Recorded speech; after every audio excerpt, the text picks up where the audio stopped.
नमस्कार बच्चों, मैं कमलेश चंद मिश्र, पीजीटी हिंदी अध्यापक city public school, Katra Mungrabad Shahpur Jaunpur, आप लोगों का हिंदी ऑनलाइन कक्षा में स्वागत करते हैं।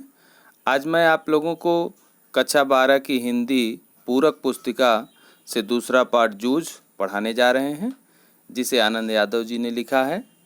जूझ शीर्षक कहानी मराठी के प्रख्यात कथाकार डॉक्टर आनंद यादव के बहुचर्चित और बहुप्रशंसित आत्मकथात्मक उपन्यास का एक अंश है, जो कथानक आनंद के जीवन संघर्ष से संबंधित है।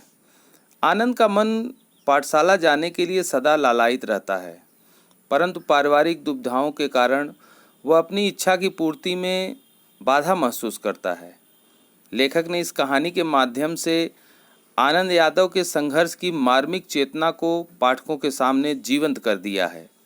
एक किशोर के देखे एवं भोगे गए गंवई जीवन के खुरदुरे यथार्थ और उनके रंगारंग परिवेश की अत्यंत विश्वसनीय जीवंत कथा है। इसमें जीवन का मर्मस्पर्शी चित्रण तो है ही, अस्त व्यस्त अलमस्त निम्न मध्यम वर्गीय ग्रामीण समाज, लड़ते जूझते किसान मजदूर के संघर्ष की भी अनूठी झांकी है। आइए देखते हैं जूझ पाठ का सारांश। आनंद यादव के परिवार में उसके पिता, जिसे वो दादा कहता था, और उसकी माँ रहती है। आनंद अपने पढ़ने की बात अपने पिता से नहीं कर पाता, अर्थात दादा से नहीं कर पाता, क्योंकि उसके पिता अच्छे आचरण वाले नहीं थे और बहुत गुस्सैल स्वभाव के थे।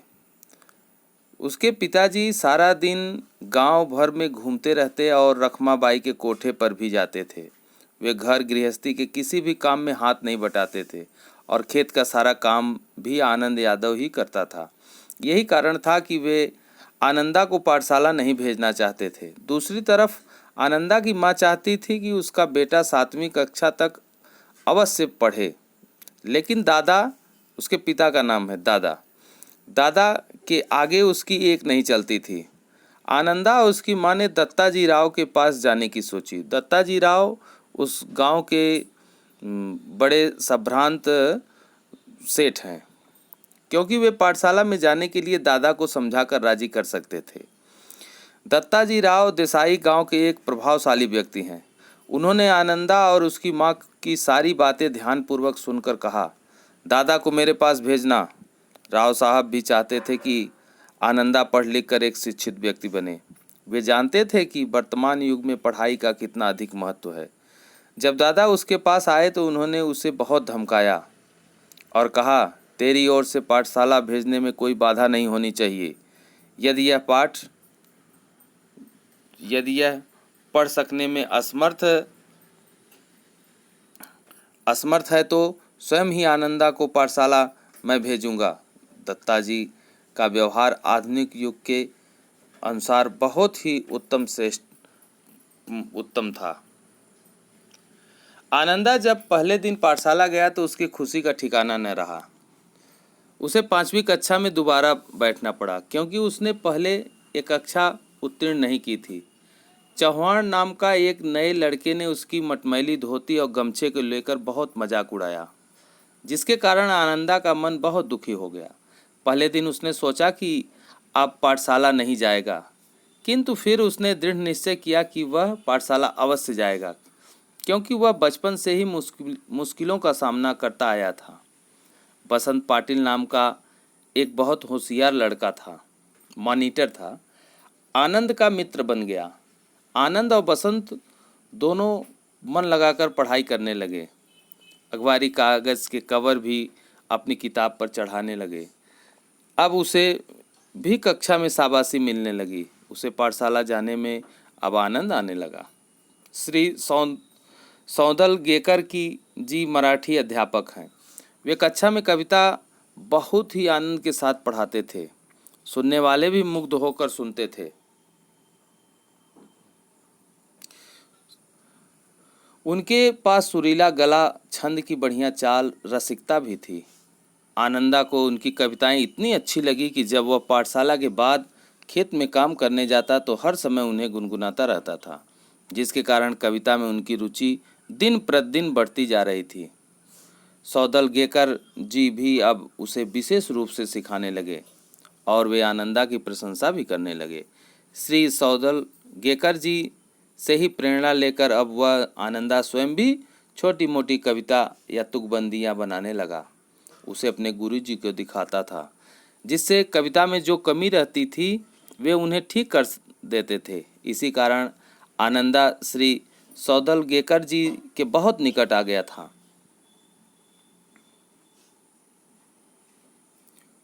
आनंदा को कविता लिखने की ऐसी लगन लगी कि जब उसके पास कागज पेंसिल न होती थी तो वह लकड़ी के छोटे टुकड़े से भैंस की पीठ पर या जमीन पर रेखा खींचकर लिखता, पत्थर की शिला पर कंकड़ से भी लिखता। कभी कभी कविता रविवार के दिन लिख लेता तो सोमवार को सबसे पहले अपनी कविता मास्टर जी को सुनाता था, मराठी टीचर को सुनाता था।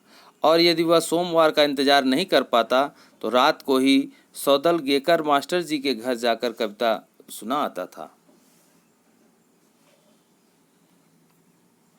इस कारण आनंदा की मराठी भाषा में भी सुधार आया। अब वह अलंकार, छंद, लय आदि की सूक्ष्मता को भी समझने लगा।